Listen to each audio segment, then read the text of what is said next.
Hello and welcome back to My Own Worst Enemy. It is time to start scenario number 4 in Carrier Battle Philippine Sea.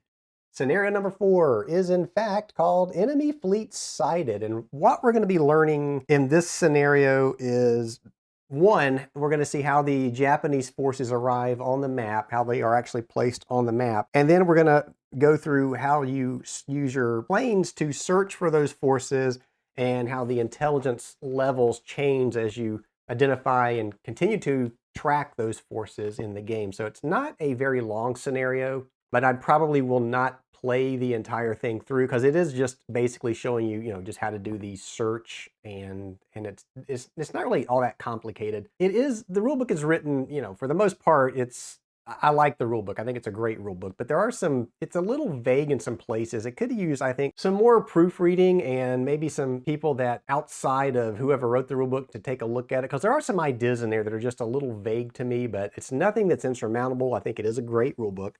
It just, there's a few things that kind of, I don't know, they're just kind of at a place. All right, so with that said, let's go ahead and jump right into this thing. I'm going to start with the Japanese setup. And it says place each of the 20 hidden forces on the map. And we will do this in accordance with procedure 7.12. And of course, 7.12 is under 7.1 here in Japanese force arrival in the rulebook itself. So we will be using that to do this. So let's go ahead and do that. I've got all 20 of the force markers down here in the corner of the map. So that I'll be pulling these and assigning them to these zones. So let's take a look at the zones real quick. There are 4 zones on the board. Zone 1 is up in the upper right-hand corner. These are colored. It's hard to see on the map, but this one's red for Zone 1. Zone 2 is, it looks like it's black. Zone 3 is blue, and then Zone 4 is kind of a yellow-orangish color down here. In this scenario, it tells us not to put anything in Zone 1. We're only going to be using Zones 2, 3, and 4. And then within each zone, there's a number 1 through 10, and we'll roll a d10 to see where we place the force. So let's go ahead and do that. And again, this is in accordance with the rule book, and it tells you just how to do this. So we will start with Force A. Where is that going to go? So first you roll the d10, and up at the top of the map, there's a Japanese arrival table. So what you're going to do is roll this d10, consult this chart, and it will tell you which zone the force is going to appear in. You'll roll again the d10 to see where in that zone it goes. In this case, we're going to be looking at the chart and ignoring 1 or 2 results because we're not going to be putting anything in zone 1. And we roll a 2, so just roll again if you roll a 1 or 2. A 4, so look at the chart, and 4 is zone 2. So we know that this is going to be in zone 2, so I'm going to put that there, and now we're going to see exactly where in the zone to place Force A. 3, so you just put it on zone 2, space 3, or identifier number 3, so that's Force A. And you grab your next force and do the same thing again. And there's a 1. There's a 2. Okay, 8. So 8 is zone 3. And the scenario tells you that you can actually, pick these on your own, since this is just a training scenario. But we'll roll a few of these to get an idea of what's going on here. So this goes in zone 3, space number 6. All right, grab the next force. Zone, or not zone, so zone 2, a 4 is a zone 2 again, so we're going to put this in zone 2, and it's going to go in space 3, which we've already rolled. I seem to be re-rolling the same numbers. 1, so zone 2, 1 is here. Now we go to force D. I rolled a 2 again, and there's a 9, so a 9 is a zone 4. That's way down here, so let's see, in zone 4, space 8 is here. That's a 9 again, so E is going to go into zone 4. Space 2, that's way over here. And we're to F. A 6, that is a zone 3. Space 6 is we already rolled a space 6. I should have known. 9 is here. All right, G. 4 is zone 2.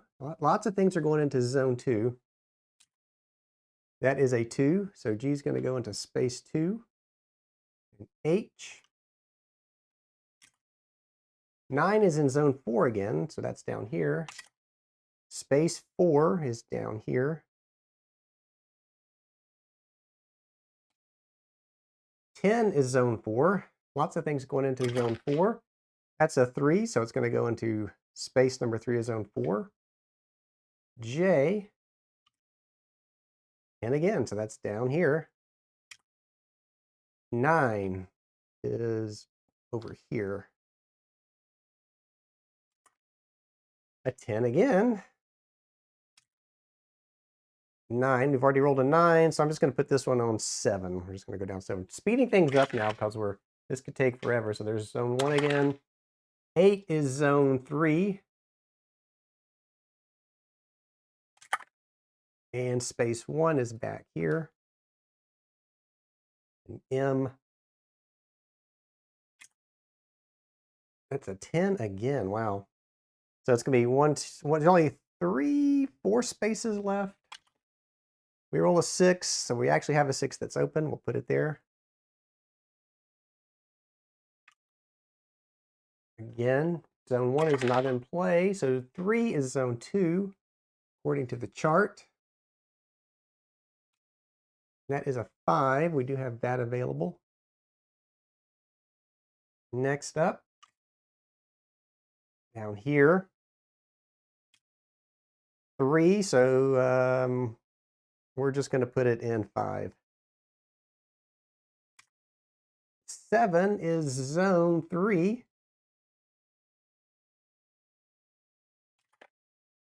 4 is down here. Almost done. 10 again, so it's going to be 1 through 5, and then 1 through, well, it's going to be 10, so let's just put it in 10. We actually rolled a 10. Can't believe I did that. All right, so 0. 10 again. You know what? We're going to put this one in zone 2. We're just trying to spread these things out some. Space 3. There's no space 3, so we're going to put it in 4. And normally when you're playing this scenario, these forces would not all arrive at once like this. They would come out, I think it says a third of these would come out to start with in a regular scenario. Scenario number 6. I'm just going to put this in 6. This last one, 10 again, so we're just going to put it down here. So it looks like the Japanese are expected to come from the south in this scenario.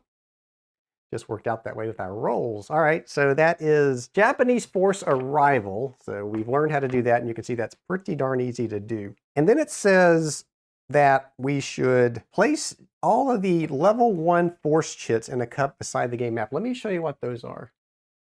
I've already put those into the cup, but so the Japanese level 1 force chits are the ones with the L1 on the counter. That's your level 1 intelligence. So that's going to go in the cup. Also, along with 12 of these false contact level 1 chits. The only level 1 chits I did not put in the cup, and this is optional. An optional rule. It's this double force thing. It doesn't say whether or not to put them in. It says to put all level 1 force markers, force chits into the cup. It doesn't mention those double chits, but they're optional, so I'm assuming they don't go in. So those are in the cup. And we will be drawing from those randomly. So those are set up, and that is it for the Japanese. We're not going to use the butai displays or anything else. Strictly, we're just doing search and intelligence here. And the victory conditions, of course, I'm not paying a lot of attention to, but the victory conditions are based upon how well we do at identifying carriers mostly. And I may track that. I don't know. Like I said, I may not play the entire scenario because it gets kind of repetitive. So let's go on to US setup now. We place Task Force 58 goes in hex. 1511, so 1511 is here. Well, that's 1611. There's 1511. And if you look at the rulebook again, I believe they show that somewhere else, but it should be in 1511. One other note about Task Force 58, there's a contradiction in the scenario. It says here in US setup that Task Force 58 does not move in this scenario, but if you look at the sequence of play in the US move segment, it tells you that Task Force 58 can in fact move 1 hex per turn as the rules allow. And I'm not going to move Task Force 58, I don't think. But there's an inconsistency there to be aware of as well.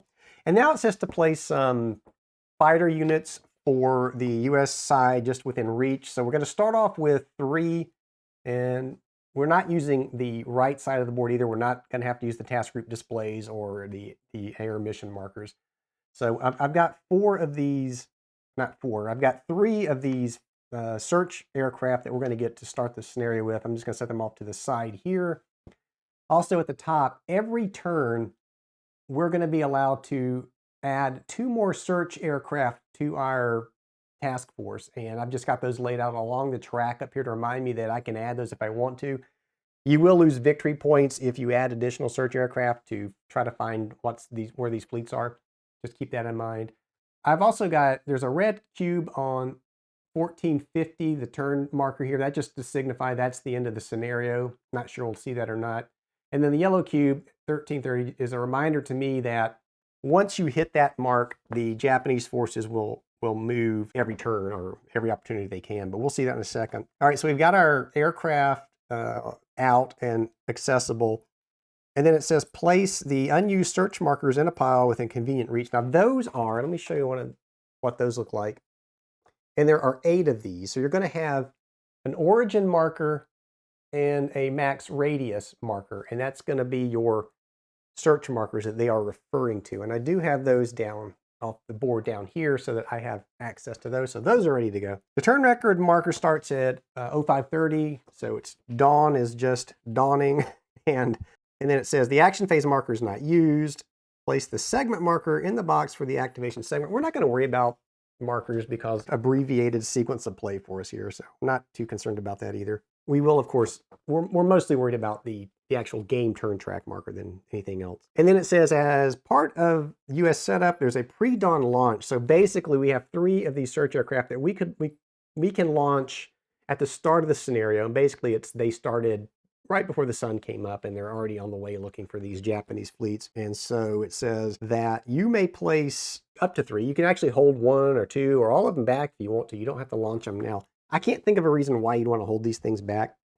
So I'm going to show all 3 as being launched. The other thing to note is that you can send these out separately. So we can have 3 separate searches, or you can have a max of 2. So you could double up and that would give you a +1 to your roll when you're trying to identify these enemy task forces out here. So you may want to double up if you're trying to really find a specific enemy force sooner rather than later. But I think I'm just going to send these 3 out separately. And I'll put those out in just a second because we're almost done here. The only thing I want to go through is the charts and tables. It tells you that you will need charts. Card 1, the back for the search display, which I have off camera here. There's the search display, and we'll look at that in just a second.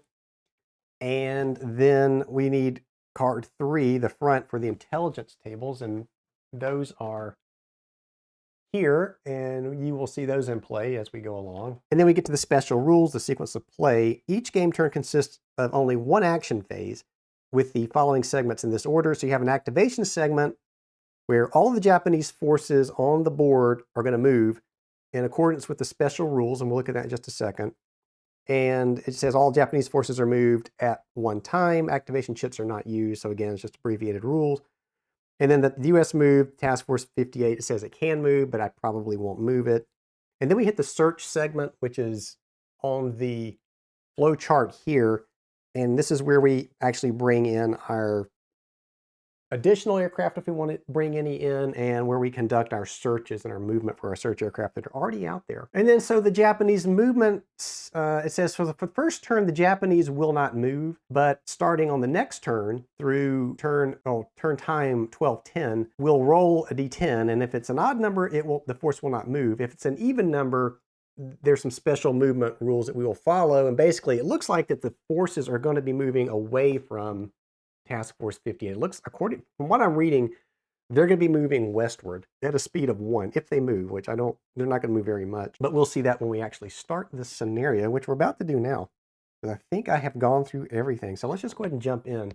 So we're going to start with the activation segment. And like it says, we will not actually do that for the Japanese. They're not going to move this turn. So we go into the next segment, which is US move. Task Force 58, I'm not going to move it. And so the search segment, now we do have these 3 aircraft. And I do want to say that these are launched at pre-dawn, so they're already out there. So looking at this setup, and here's what I've done, and I'm going to recommend you do this too, because I tried to eyeball, there are search zones, and let me see if I can grab the rule book on this. On page 30, they go through an example of search zones when you launch these aircraft. And these, if you look, there are 3 zones. There's a yellow zone, an orange zone, and a red zone. Your origin marker of your search would go here, and your target marker goes out here. That's the path your search aircraft's going to fly and back. In this example, it shows the search aircraft has moved into zone, this second orange zone. So that means he can search any enemy fleet in this orange area. Well, when you put these aircraft out onto the game board, so let's say we have an aircraft out here. I mean, how in the world do you see that orange zone? You know that it's behind this aircraft. It's really hard to see that, to visualize. At least it was for me. I couldn't really visualize it. So what did I do? I've made up 2 of these clear overlays, and this was just a quick thing I did because I didn't spend much time on this. I may go back and actually make some much nicer versions. I made these clear overlays with just those 3 zones so that I can just put this down over where it was launched from, and I can see precisely what's in each of those zones. I've got 2 of these. If you make an overlay, you're gonna need 2. You're gonna need one for the flat sides of the hex if it flies out that way, and then one for the vertices. So if it's flying straight down, you've got the vertices that you have to deal with. So here's the other one with that vertices. And that makes it a whole lot easier to see what search zone these aircraft are in. And we'll see that as I put these out. So let's go ahead and place these search aircraft were launched, started at the dawn hour. And basically, you're going to choose where they go based on this search diagram. So there's 12 possible target areas that these search aircraft can go to and from. So you're going to launch from your task force.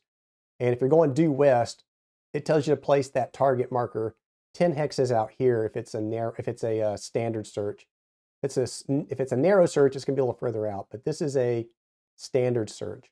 And then it shows you all of the legal places that you can send your search aircraft to based on their launch point. So what we're going to do, I'm going to look at this and say, let's have one go out along, and I'm going to look at this map. So basically, starting from this hex, this northwest hex, Task Force 58, 1, 2, 3, 4, 5, 6, 7, 8, 9, 10. So I'm going to start the search aircraft is going to start 2 away because that's where they start when they're launched. There's no need to have an air display for these. Search works differently, no fuel to track. They're just out and back. So I'm not going to put the search origin marker out because I don't expect Task Force 58 to move. If it does, then I will put that origin marker for this search out because all searches are based on where they launch from, where the aircraft launched from. And then this target marker, max radius, is a standard search one. That's what that means. On the back, if it were a narrow search, it would just be that, a narrow search. And you don't need overlays for the narrow search because you're basically flying a straight path and you're just looking at whatever's directly under the flight path of that search aircraft. So again, we're going to put the target for this search 10 away. So it's going to go 1, 2, 3, 4, 5, 6, 7, 8, 9, 10. So this search aircraft will fly out to that point and back. And as it's doing that out and back, it's going to actually conduct searches for those enemy fleet. All right, so the second search aircraft, I'm going to have it fly. We got a lot of activity down here. So looking at your search chart, I could fly either this way or this way. You could also fly 2 aircraft out, which would kind of overlap and give you a better idea of what is in there, because actually we may do that. If I have this one come out and fly the opposite direction of the first one, and so this will be search number 2. 1, 2, 3, 4, 5, 6, 7, 8, 9, 10. So that's going to be his target. So he's going to fly out to this max radius 2 standard marker, and then back. And as he goes out, he will search for enemy fleets. And his third one, we're going to have it go straight down. So 1, 2. So this will be search number 3. And 1, 2, 3, 4, 5, 6, 7, 8, 9, 10. Again, that search aircraft will fly down and back. So those are the 3 that we had launched right before dawn. They're already up and out there. So really, those were out before we actually started going through the sequence of play. So that was something that should have been done in setup to have those 3 out there, and that's where they're going to go. But that's okay. So we are in the search segment now of the sequence of play. And we can't bring in any additional aircraft because it's turn 1. And we can now move and resolve searches. But what that means here is we've launched these. And when you first launch these, you would be able to search anything within this tight radius back to Task Force 58. Like I said, this was a pre-dawn launch. So they've already been launched. They're up in the air. And now they're going to move again. The first time that you set them up, they move 2 hexes. The second time is going to be 4. And then the third time, it's going to be another 4. And then they work their way back to the task force. So we are in the search segment now. We look at our game flow chart here, and you can see the search segment. There is initiate air searches, which has already been done, move air searches, and then resolve search attempts, and then adjust commitment. But we're not going to worry about commitment in this scenario. But we are going to move these search aircraft now. I'm going to start up here with the northernmost search aircraft.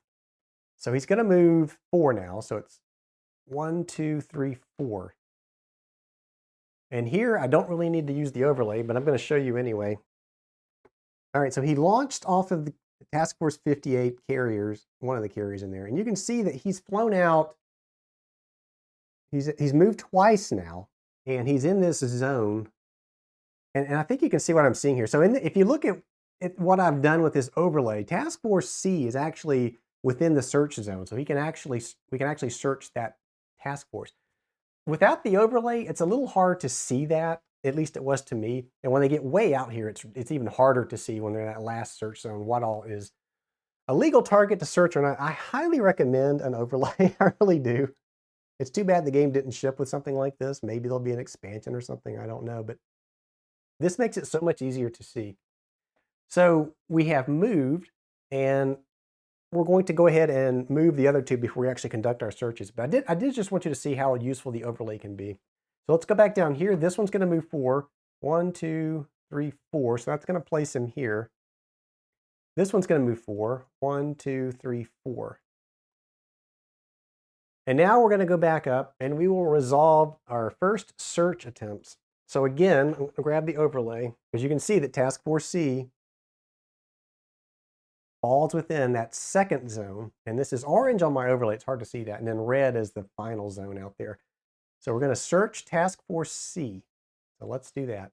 For that, we will need to grab our card. And so this is on the back of card 1. It's on this, actually the air search table is right next to the area search chart, those 12 possible points that we talked about earlier. And we're going to roll a D10, and it will tell us the result of our search of everything that was within that zone that we could search. And there are some modifiers, and it is based on, the first are range modifiers based on how far away you are from your starting point. And here we are, should be 6, I believe, right? So 1, 2, 3, 4, 5, 6. So yes, we are 6 away.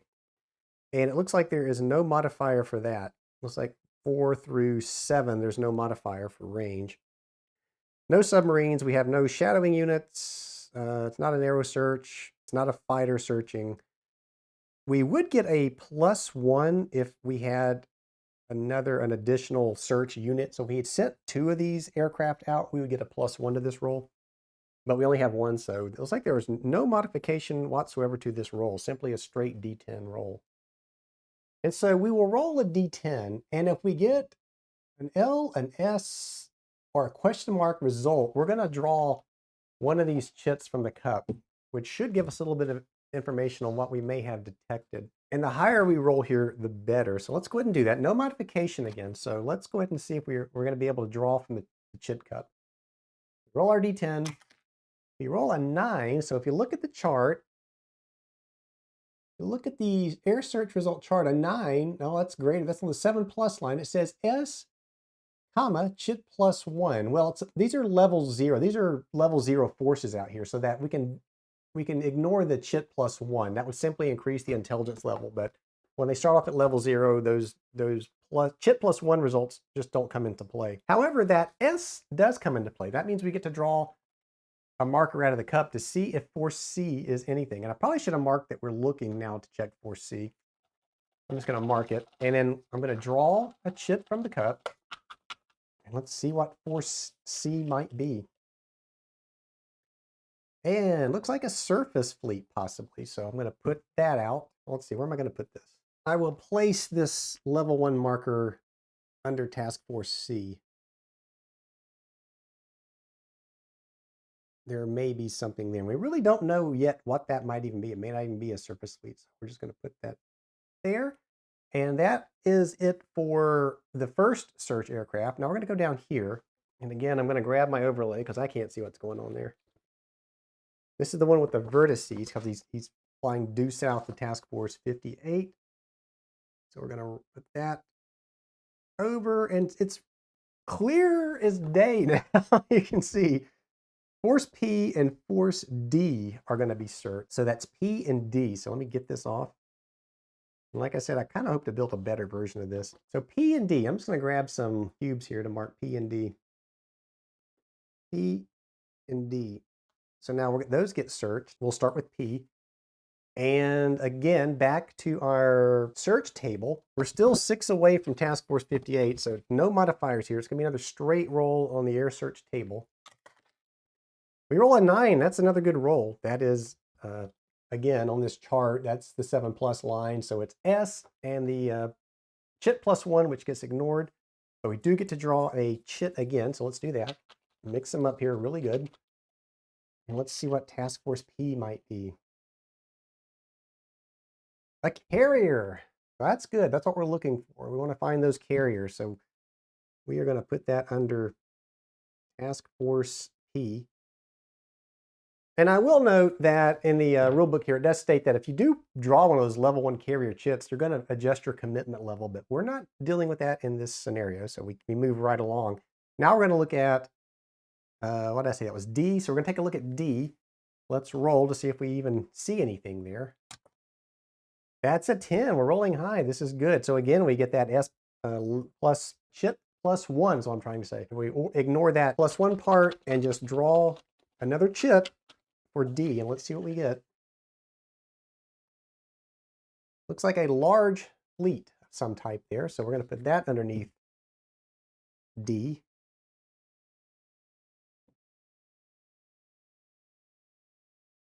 And that is it for the second search aircraft. Now we're going to see what is within the search zone, if you will, of this third aircraft. So he came out this way from Task Force 58. So he will get to search D again. And this is the benefit of overlapping your searches. So now we're going to get to hit D again. So maybe learn a little bit more about what D is. And that looks like it. So just D, but D again, which is good. See if we can straighten these counters up a little bit. The only negative thing about the overlay is it tends to bump things around. So let's go back to our air search table and see what we can find out about Force D here, if anything. 9, that's again, so we've increased our levels again. Now this is a little different. Now I'll grab the rule book to make sure we do this correctly again. We're going to pull out a different chart, I've got a feeling.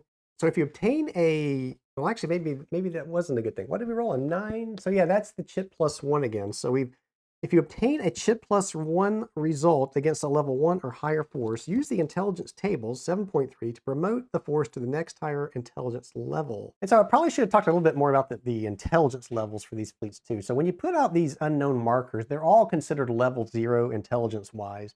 And then as you saw, as we send these search aircraft out and they do make contact, you'll increase to the next intelligence level. In this case, they're all 1s. Well, we've hit this one again now with a chit +1, which tells us we can go to the next intelligence level. So we're going to go from an L1 to an L2. And the rulebook does a fantastic job of, let's see, grab the rulebook here. The rulebook does a fantastic job of walking you through how to use these tables that are on card number 1. And this is on, or card number 3, I'm sorry, on the front.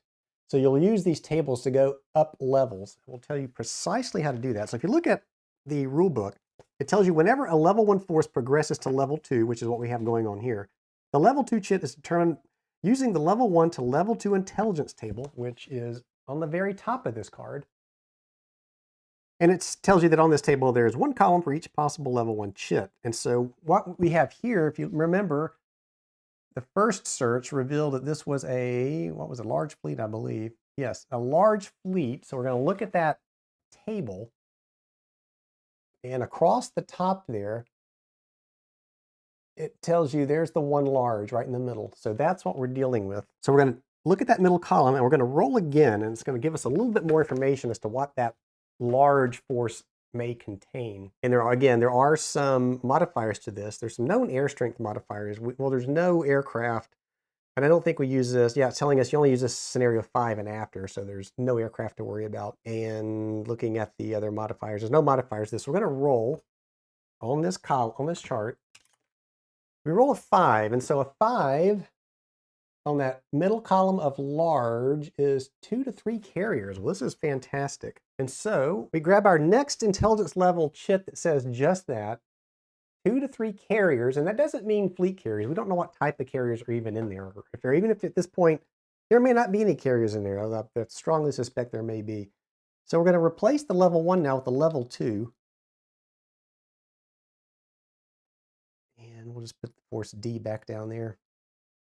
And so we've increased that, and I'm going to set this aside. We've increased that now to intelligence level 2. We know a little bit more about what's in there. And as you continue to hit these search aircraft, have successful searches against that intelligence level will increase and will eventually tell you almost precisely what is in there. And we're just getting more clarification on what that could be. So already we know there's stuff coming out of the south here. And that first one was also a carrier level 1. All right, so that was the last search we needed to conduct for the search segment. So let's go back to the scenario book for our abbreviated sequence of play.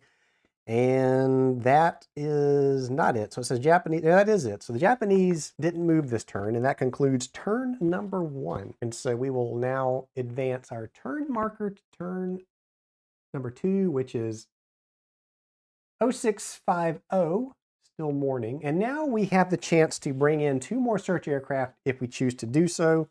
We will lose victory points for doing this. And actually, let's go back, speaking of victory, at the end of each game turn, compute a net victory point total as follows. So let me grab something I can track net victory with. Add up the number of Japanese carriers discovered according to intelligence level. Level 1 carrier force counts is 2. So we have one level 1 carrier force. So I'm going to take a counter, one of my little counters I've ordered here for things just like this, and click that up to 2. So we have 2 victory points. For level 2 forces, count the lowest value. For example, 2 to 3 carriers would count as 2. Well, we have one of those. We have a 2 to 3 carrier force there, so that's going to give us 2 more. Click that up to 4 victory points. And what else? No level 3 or 4s. Subtract 1 for each additional air unit and play above the 3 that we started with. We don't have that. And that is it. So we have 4 victory points. And now we go to turn 2.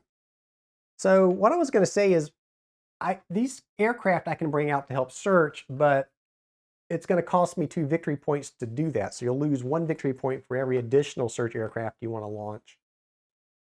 And I'm going to grab 2 of those aircraft. So we will lose 2 points in the next victory tally at the end of this turn. But that's okay, because I do want to launch these and search, because we have carriers down here and maybe one up there, who knows. So now we go back to the sequence of play, and this time the Japanese may move. So I'm going to go to the activation segment. Activation segment, and this is where the Japanese may move. So we are going to start, and I'm going to grab something to mark as we go along. We'll go top to bottom. We'll start with this one, R, force R. And what it says to do is roll a d10. If it's an odd number, that force will not move. If it's even, it's going to move in the opposite direction of whatever the zone calls for. So this is zone 2. And this, you can see the dashed lines. So things in this area will move according to where this carrier die roll indicates. So, but we're going to do the opposite. So if we roll a 3 to 10, then this, well, in the case of 3 to 10, it's just going to go this way instead of that way. So it'll go back to here. If you roll a 1 or a 2, then it's going to go down to here. So that's how movement's going to work, I believe. And let's see what we get. So rolling for that first force. The 7, so he's not going to move. So now let's go to force N. We're just going to work our way down and across. Oops. Another 7, so that one's not going to move. Now we're going to go to force, I think that's a Q or an O, I can't really tell, so let's roll. Another 7, kind of crazy. So let's go to force A. To 10, so he is going to move.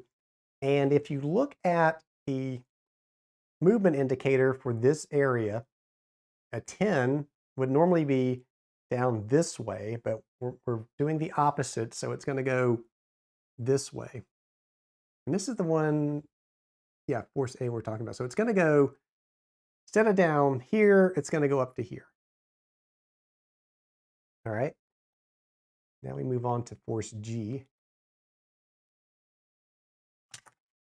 5, it's not going to move. And now we go to the force that we spotted.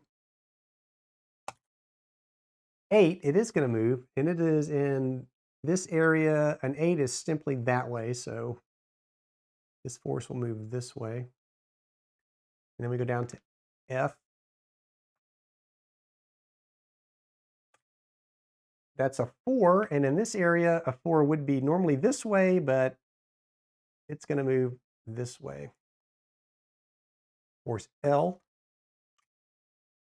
Odd, it's not going to move. Force B. Odd, it's not going to move. Force O. Odd, it's not going to move. This level 1 carrier force we detected is not going to move.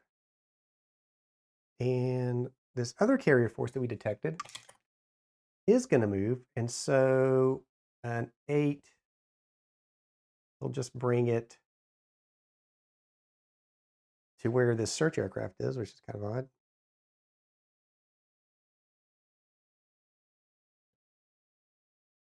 Okay, and then force J is not going to move. Force M, 6, so 6 would simply be this way. Force K is going to move the same direction. Force I, 10, same direction. Force E is not going to move. Force S is going to move, and it's going to move. So this is in a different area.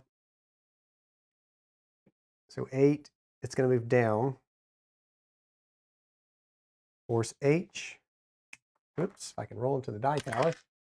8, it is going to move. It's also going to roll down. Now the rules tell you that if a task force like this attempts to move off the map, do not move it off the map. It's going to go along the edge of the map, trying to go in the direction best it can. So where it would have gone down this way, I'm just going to push it that way. So this one will move across. And then force T is going to move that same direction.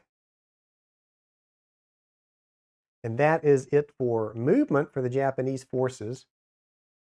And that's just teaching us how to use the movement chart, how to move these forces. It gets kind of old moving these forces in this scenario, but I guess it has to be done. All right, so we've gone through the activation segment. We have moved all of the Japanese forces. Now we go to US move, and it says Task Force 58 can be moved, but I'm not going to move it. And that will bring us back now down to the search segment. So I'm going to start off with, well, we start off with, if you look at the actual how this goes, initiate air searches first. So I'm going to deploy these two. I think, so we know we have, these are 2 carrier forces. We definitely probably want to launch one out, maybe due south again. I'm looking either side. Let's grab our search chart.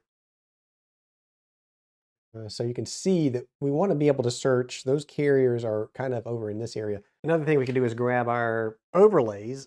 And if we launch it due south, you can pretty much see where our search areas are going to take us. I think that's probably the smart thing to do. And I'm going to launch, I think I'm going to launch these 2 together. We haven't done that yet. So we're going to launch 2 search aircraft due south. Now, when they come out, they automatically go 2 away from the task force. So here's the task force 1, 2. And their search area will be just those little 2 hexes in Task Force 58. So there's nothing there, but we'll see that as we now get into our, actually conduct our searches. Well, first we finished moving. So we moved those out. Now we got to move these other aircraft out. And I think I probably bumped my target over here. So again, this aircraft will move 4. This is the second time he moves 4. So he's going to go 1, 2, 3, 4. Going to hit his max search. So I'm just going to spin him around. And actually, I'm going to remove that for now. And I'm going to turn him around to show now he's reached his max search point. He will be coming back. Our second search aircraft that we had launched is going to do the same thing. He's going to reach his max point, turn around. Now these will be searching in that zone, that third zone we saw. And then this one also reaches its max radius, and it's going to turn around and head back. Now when these head back, if the task force moves, they're going to head back to wherever the task force is, but their search zone will not change. And that's why you have these search origin markers.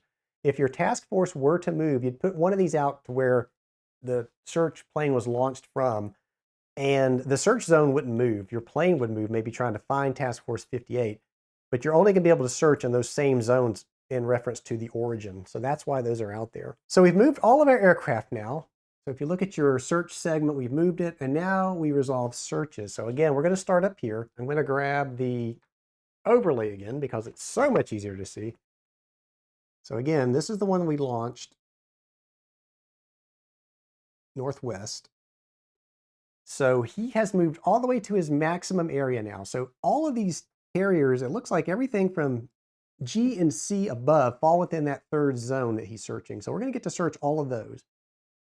So let's do that. Gently lift that off. So let's start with the one that we already have intelligence on, C, and I'll put this as we go along again. We'll go across and up to resolve these searches. So starting with this one, we are going to look at the chart again. Now, I think this time we have to look at range. We are 10 away from our point of origin. And if we look at the air search table, we look at our range modifiers there.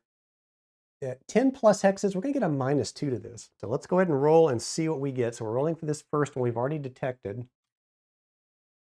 That's excellent. That's a 9. Well, it would be excellent.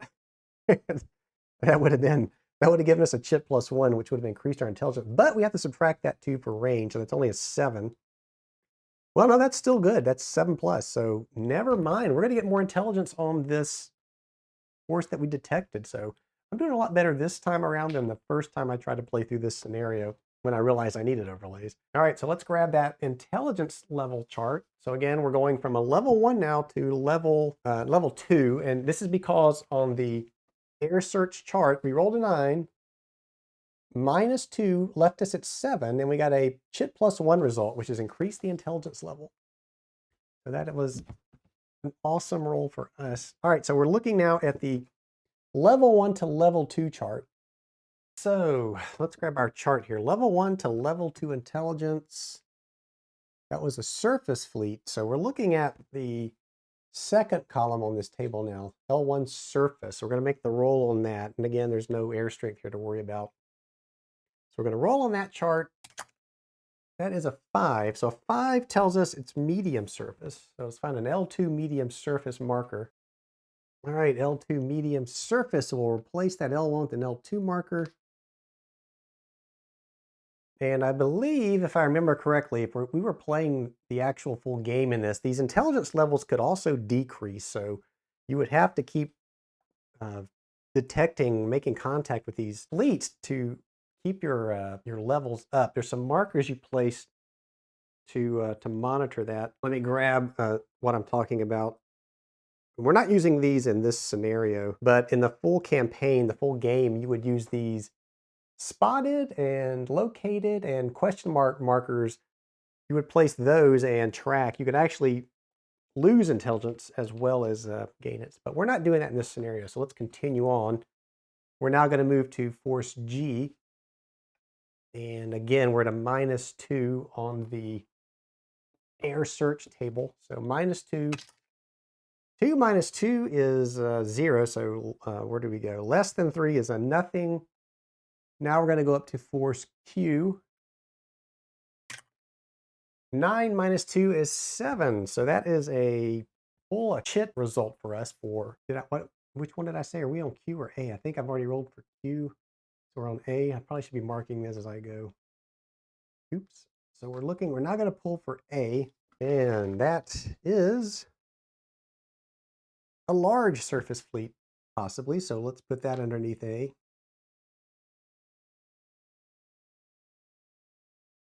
And again, lots of fleets out here, but in a normal game, you wouldn't have all these markers out initially anyway. So there's force in.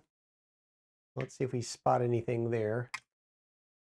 5 minus 2 is a 3, which is a nothing on the chart.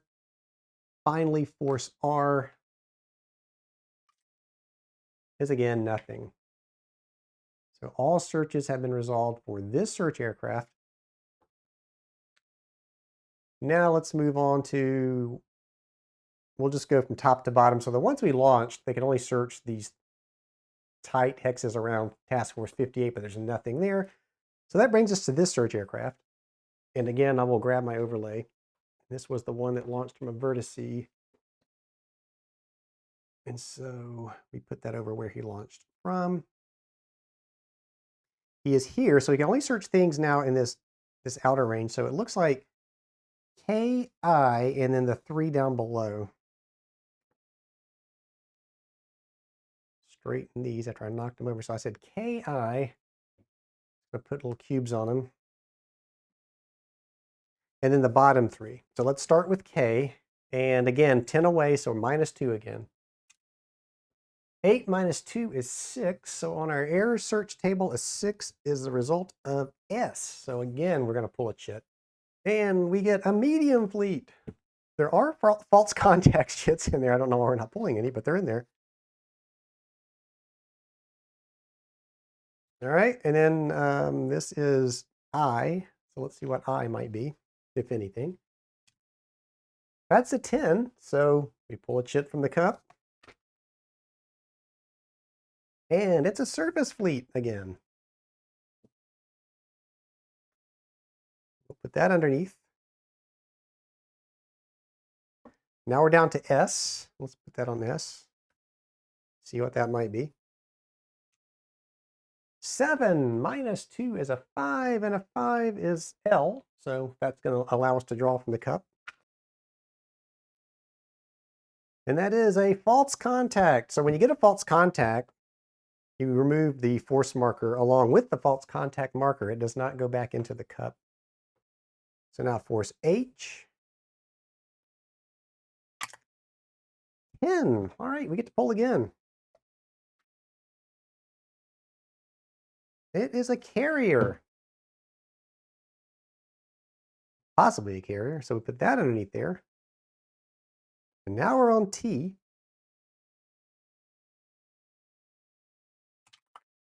5 minus 2 is nothing. We have no idea what that is. All right, and now we're going to the final search aircraft that we have out there. And I'm looking for my overlay. So again, we will put the overlay on where he launched from.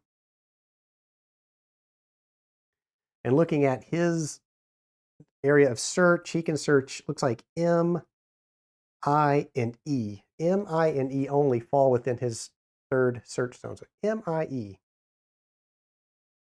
Thank God for the overlay. So I'm going to put M, I, which you've already detected, and E.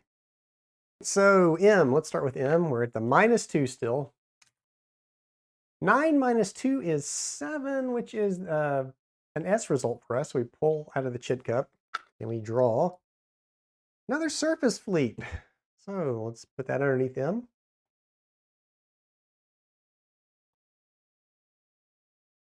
You can see the advantage of overlapping your search aircraft here just from these two. We're really hitting a lot of stuff in here, which is good. So now this is Force I, who is, I think, already at level 1. So let's see what happens here. We're looking for that chit +1 to increase our intelligence. But at a -2, that's hard to do when we roll a 2, so that's nothing. And again, here, we're looking for, well, no, this one we haven't spotted yet, so let's just see what we get. 7 minus 2 is a 5, which is an L result. So for us, that's pull from the cup. And we get a false contact. So we know that there is nothing there. We remove both of those counters from the game. All right, so that's all of our searches conducted from our search planes. And going back to our abbreviated sequence of play, that ends the search segment. And that will take us now to the next turn. But before we go to that next turn, let's look at our victory again. Even though I'm not, like I said, not really all that important, but we'll just take a look at it. So add up all the number of Japanese carriers discovered according to the intelligence chit. So I think we're still, let's see, there's no carriers up here. I don't think those were carriers. These are all just surface forces. And we still have a carrier down here. So I think we're going to get 2 for that. I guess we still get 2 for this. I don't know. You know what? I'm not even going to worry. Well, let's go ahead and do it. Let's add 2. So we're 6 for that one. This is another 2. So 8 for the larger one. I don't think, did we find another carrier? That's a surface. That's a surface. There's a carrier down there. So we get 2 more. So now we're at 10. And I think that was a surface. So we're at 10, but we added 2 more search aircraft. So it's -1 for each of those. So now we're back down to 8. So we're at 8 victory point wise, which I don't really know what, I don't really know why I'm tracking that. So that's going to move us up now to our next time. Now, do I want to bring in more search aircraft? Yeah, let's bring them in because we're learning. I don't care about victory points. I'm just going to have those off to the side. And so we simply start back over the sequence of play back to the Japanese activation sequence. Now, I mentioned that I'm not putting down these detection level markers. So in a normal game, when you roll on that detection chart, the air search chart, you would put one of these markers down with the whatever result you get, you'd put it with that fleet. And when the Japanese activate again, then this level would drop. So in a normal game, you're going to want to maintain contact with these fleets to make sure that you identify and spot them. But that's not the case here. We're simply just going to move the Japanese forces again because it tells us that activation chits are not used. We go through that Japanese movement again. So that's where we take the D10, and on a odd result, they will not move. And on an even result, they will move the opposite direction of what is indicated. So let's start at the top, force R. He will not move. This force, which is trying to knock over force A, will not move. Force N will move, and in that zone of 4, it's going to move right with force A. So we're going to put it on top of force A. Force Q will not move. Force G will move, and a 4 in its zone moves it due west. Force C, which was detected, 6, so it will move, and it's also going to move that direction. Force F, 3 will not move. Force L, that's a 9, it will not move. Force B, 9 will not move. Force O, 10, so it will move this way 1. Force P, 3 will not move. Force D, 7 will not move. Force J will move direction 6 in this area. We'll move it this way. Force M, 2, that will move it down 1 this way. And force K, 3, it will not move. We've already moved M. Force I, 2 in this area, we'll move it back to here.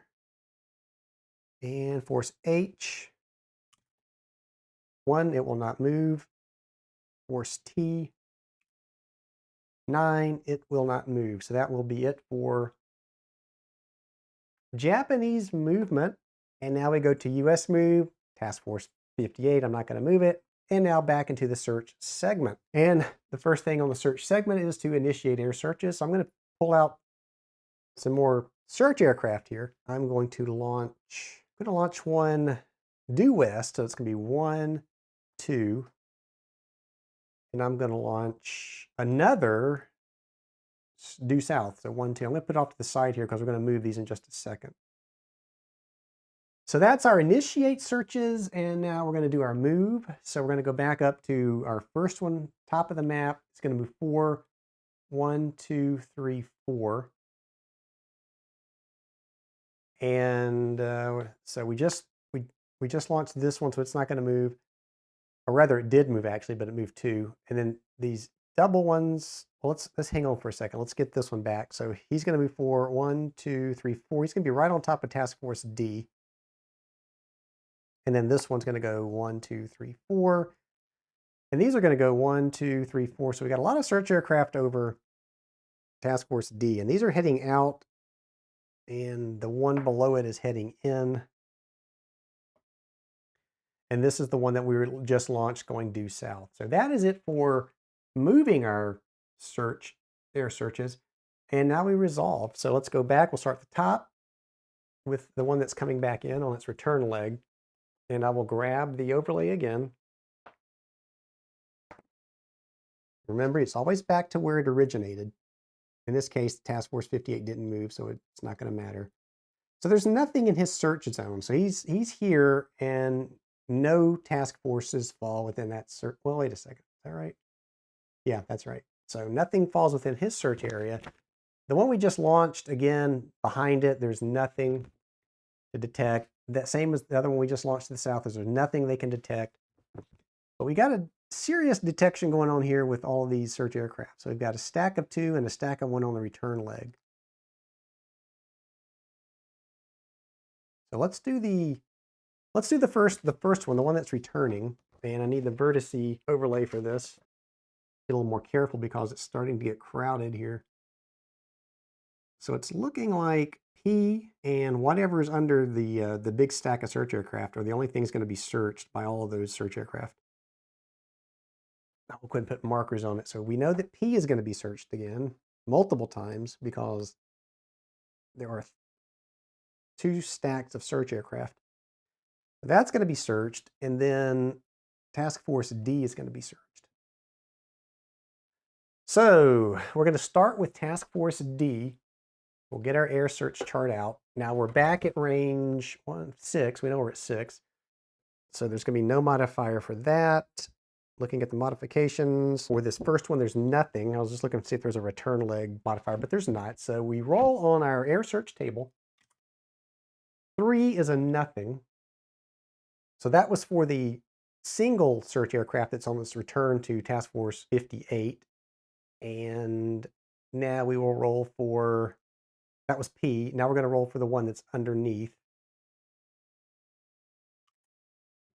5 is an L result, but that's not enough to, it's not a chit plus 1. So I believe what that means is it's nothing changes there. If we'd had the activation chits out, we would have progressed an intelligence level, but that's not the case here. So that was the inbound search aircraft going back that way. Let's go ahead and do the outbound. So the outbound, same search area. So it's going to be those same 2 targets.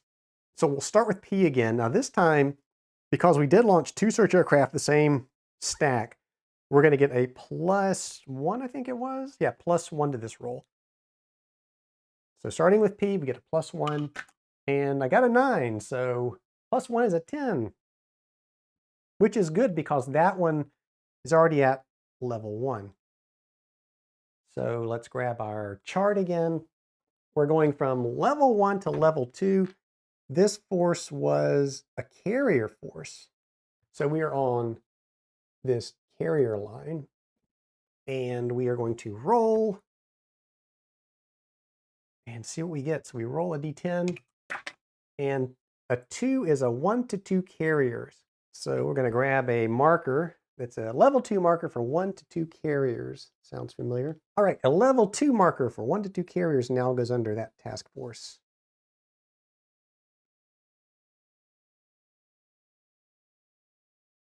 And we still have the one underneath those 2 craft, which was a level 2 So we're on the level 2 chart now. Let's grab the chart again. All right, so we've got our chart. Now we're using the level 2 to level 3 chart. And since this was, what was this? This was a 2 to 3 level 2. So we're looking at the 2 to 3 level 2. So that's the second bar on this chart. And we are going to roll on that chart. And since we don't know the, looking at this chart, since we don't know the air strength, I guess we're going to roll on this unknown line of the L2 2 to 3 carriers. So we're going to roll our D10. That result is a 1, and a 1 is 1 to 4 number of carriers, number of light carriers. So on this chart, that's, so again, we're looking at the second bar, and we just rolled a 1 unknown. You look back up, it's a 1/1. So 1 carrier, 1 light carrier, I believe is our result. So I got to grab a level 3 marker. So you grab a level 3 marker, and there's a level 3, 1 carrier, 1 light carrier. So we're going to pull that out and replace that level 2 with the level 3.